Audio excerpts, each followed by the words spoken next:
ఇప్పుడు ఈ తరం హీరోలు కృష్ణ గారు ఒకటి రెండు సినిమాలు కొంచెం అటు ఇటు అనుకున్న స్థాయి చేరుకోకపోతేనే డౌన్ అయిపోతున్నారు, స్పిరిట్ డౌన్ అయిపోతుంది. కానీ మీరు సంవత్సరానికి అన్ని సినిమాలు చేసేవారు, మీకు ఎక్కడి నుంచి వచ్చేది ఉత్సాహం, కాన్ఫిడెన్స్ లేదు ఇది 2-3 వర్కౌట్, ఒకటి కాదు రెండు కాదు, మీరే చెప్పారు 14 సినిమాలు వర్కౌట్ కాలేదని చెప్పి. ఎక్కడి నుంచి వచ్చేది? దేవుడి మీద నమ్మకమా, మీ మీద మీకు ఆత్మవిశ్వాసం? అసలు ఆ 14 పిక్చర్లు ఫెయిల్ అయినప్పుడు మన బుక్ చేయడం మానేశారు ప్రొడ్యూసర్లు, సినిమాలు ఇక పనికిరాడని. ఆ తర్వాత నేనే సొంతంగా పాడి పంటలు తీసి సూపర్ హిట్ అయినాక మళ్ళీ కెరీర్ నార్మల్గా వచ్చింది. విజయ నిర్మల్ గారు, కృష్ణ గారిలో యాజ్ అ డైరెక్టర్ మీరు చూస్తే ఆయనలో ఉన్న బిగ్గెస్ట్ క్వాలిటీ ఏంటంటారు? ఆయన అందం ఒక అంటే అసలు అప్పట్లో sensational hero, most handsome hero Krishna గారు అంటుండేవారు. అందం అంటారా, డైలాగ్ డెలివరీయా, లేక డాన్స్ స్టైలా, ఫైట్సా, ఏం కలిసి వచ్చిందంటారు ఎక్కువగా? అన్నీ కలిసి వచ్చిందండి. ఆయన ఏ క్యారెక్టర్ వేస్తే ఆ క్యారెక్టర్లో మెర్జ్ అయిపోయేవారు. ఇప్పుడు అల్లూరి సీతారామరాజు చేస్తే అల్లూరి సీతారామరాజు ఎలా ఉన్నాడు అలాగే అనిపిస్తుంది మనకు. అలాగే జీసస్ చేస్తే జీసస్ ఎలా ఉన్నాడు అలా క్యారెక్టర్లో ఇన్వాల్వ్ అయిపోతారు. అదొకటి కాకుండా ఆయన నిర్మాతల మనిషి.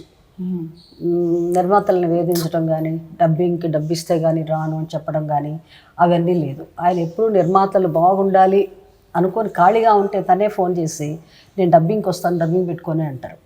అది ఒక మంచి క్వాలిటీ అండి. అది నిజంగా ఇప్పుడు ఇండస్ట్రీలో ఎంతమంది ఉందో నాకు తెలియదు. కృష్ణ గారు, మీ చదువు అయిపోయాక మీరు స్థిరపడాలి అనే ఆలోచన వచ్చిన ఆ టైం స్పాన్లో, గ్యాప్లో మధ్యలో మీరు అప్పుడు ఐ థింక్ తేనె మనసులు సినిమా టెలిగ్రామ్ అప్పుడే వచ్చినట్టుంది మీకు. కానీ ఆ టైంలో మీరు చాలా టెన్షన్ పడ్డారు అంటుంటారు, నిజమేనా అది? అంటే ఇది అవకాశం వస్తుందా రాదా అని.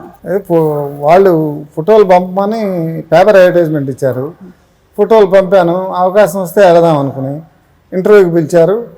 తర్వాత టెస్ట్ చేశారు, ఆ టెస్ట్లో సెలెక్ట్ అయ్యామన్నారు. అన్నీ రోజుల్లోనే జరిగిపోయింది. రోజుల్లో జరిగిపోయింది. అసలు మీరు ఎక్స్పెక్ట్ చేసి ఉంటారు అంటే వెంటనే ఇలాగా మీకు అంటే ఇది నిజంగానే డెస్టినీ అని నమ్ముతారా? మీ స్వయం కృషి వల్ల మీరు ఇక్కడ చేరుకున్నారు ఇంత స్థాయికి? అంటే సుబ్బారావు గారు ఆయనకి టెస్ట్ చేసి డెసిషన్స్ ఆయన సొంతంగా తీసుకునేవాళ్ళు, ఎవరి మాట వినేవాడు కాదు. ఆయన నన్ను చూడగానే లైక్ చేశాడు. ఆయన టెస్ట్ అవ్వగానే నువ్వే నా హీరో అని బుక్ చేశాడు.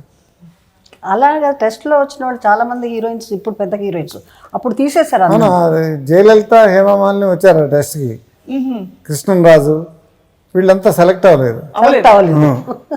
తర్వాత జయలలిత, హేమమాలిని పెద్ద హీరోయిన్లు అయిపోయారు. అవును, అప్పుడు మీరు అందుకున్న తొలి రెమ్యూనరేషన్ 500 రూపాయలు అంటూ ఉంటారు. 2,000 రూపాయలు. కానీ అప్పటి ఆ 2,000 రూపాయలు అప్పట్లో చాలా పెద్ద అమౌంట్ అయినా కూడా ఇప్పుడు తలుచుకుంటే వెనక్కి తిరిగి అంటే ఇది మీరు ట్రెడిషనల్ గా రాలేదు సినిమా ఇండస్ట్రీలోకి, మీరు ఒక టెస్ట్ ఇచ్చి వచ్చిన వ్యక్తి కాబట్టి మీకు నేపథ్యం అది. అసలు అప్పుడు రెమ్యూనరేషన్లు గబుక్కున ఒక పిక్చర్ హిట్ అయితేనే కోట్లు అడుగుతున్నారు. ఇప్పుడు మనం అన్ని పిక్చర్లు హిట్ చేసి కూడా 5,000కే యాక్ట్ చేసిన సినిమాలు ఒక 40-30 ఉన్నాయి.